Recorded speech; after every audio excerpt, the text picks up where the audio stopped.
Hello guys, welcome back to my channel. তো শুরু করছি আজকের নতুন ভিডিও।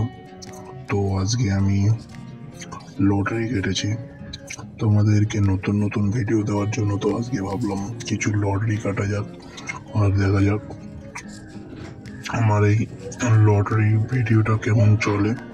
তো তোমরা যদি আরো লটারি কাটার ফুল ডিটেলস ভিডিও দেখতে চাও তো আমাকে অবশ্যই কমেন্ট করো।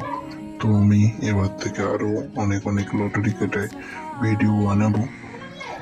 তো আমি আজকে 6টা টিকিট কেটেছি। তো দেখা যাক একটা রেজাল্ট তো একটা বেজে গেছে, আমি রেজাল্ট বের করছি। তো বের করে দেখা যাক আমার এর দিয়ে একটাও বাদে কিনা। তো আমি লটারি খুবই কম কাটি। তো ভাবছিলাম আজকে কি ভিডিও দেবো, তারপরে মাথায় আসলো ইউটিউবে একটা ভিডিও দেখলাম যে একজন ভিডিও ক্রিয়েটর সে লটারি কেটে ভিডিও আপলোড করছে। তো আমিও ভাবলাম চলো আজকে আমিও আমার চ্যানেলে একটা ইউটিউবে লটারি কেটে ভিডিও আপলোড করি। তো সেটাই করছি। তো চলো রেজাল্টটা স্ক্রিনশট মেরে আমি দেখে নেব যে আমার এতগুলো লটারির ভিতরে একটা পড়লো কিনা। আর আমি তোমাদের লটারি কাটার ভালো ভালো ট্রিক বলতে পারি। তো তোমরা যারা নতুন আসছো আমার চ্যানেল ভিজিট করছো তো তারা একটু সাবস্ক্রাইব করে দিয়ে যেও, পাশে তারা বেল নোটিফিকেশনটা অন করে দিও আর ভিডিওটা একটু শেয়ার করে দিও যাতে অন্য একজনও দেখতে পায়। আর চলো আমি দেখছি আমার কাছে সব লোপাটের আমার কাছে সব লোপাটের নাম্বার রয়েছে। তার জন্য আগে আমি দেখে নিচ্ছি যে আমার গ্যারান্টি করে কি হয়েছে না হয়েছে। তো সব নাম্বারটা আমি একবার এতে দেখছি, একবার রেজাল্টে দেখছি।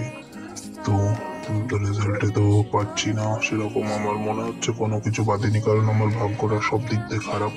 সবসময় আমার ভাগ্যটা খারাপই হয়। ভালো খুব কম সময় আমি আমার ভাগ্যটা দেখি যে একটু ভালো খেলেছে, তো বেশিরভাগ সময় দেখি আমার ভাগ্যটা খুব খারাপ। তো আজকে দেখো, যেমন এখন দেখো আমি লো পাট কিনেছি 21, 16, 21, 17, সেখানে দেখো 12, 16 খেলেছে, মানে 21-এর ঘরের পুরো মিডল আউট, কোনো 21 কোনো নাম্বারই খেলিনি আজকে। তো 21 কোনো নাম্বার খেলেনি। তো ওপরে দেখিও গ্যারান্টি খেলেনি, তা ওর উপরে কি খেলবে তবুও দেখিনি। দেখে নিচ্ছি ওপরে কোনো চোখেই পড়ছে না ওইরকম নাম্বার আজকে খেলেই নি। তো আমি গেছিলাম স্টেশনে একটা কাজে, তারপরে একজনের সাথে দেখা হলো, সেই লাস্ট 6টা টিকিট বাড়ি নিয়ে যাচ্ছিল। তো আমাকে বললো নেবে, তা আমি ভাবলাম লাস্ট টিকিট যেহেতু সাহায্যে নিই, যদি কিছু হয় ভাগ্যতে। তা কিছু তো হলো না। তো একটা ভিডিও বানিয়ে ফেললাম সেটা নিয়ে, এই চ্যানেলে একটা ভিডিওটা। তো ভিডিওটা এটুকুই, ভালো লাগলে চ্যালেঞ্জ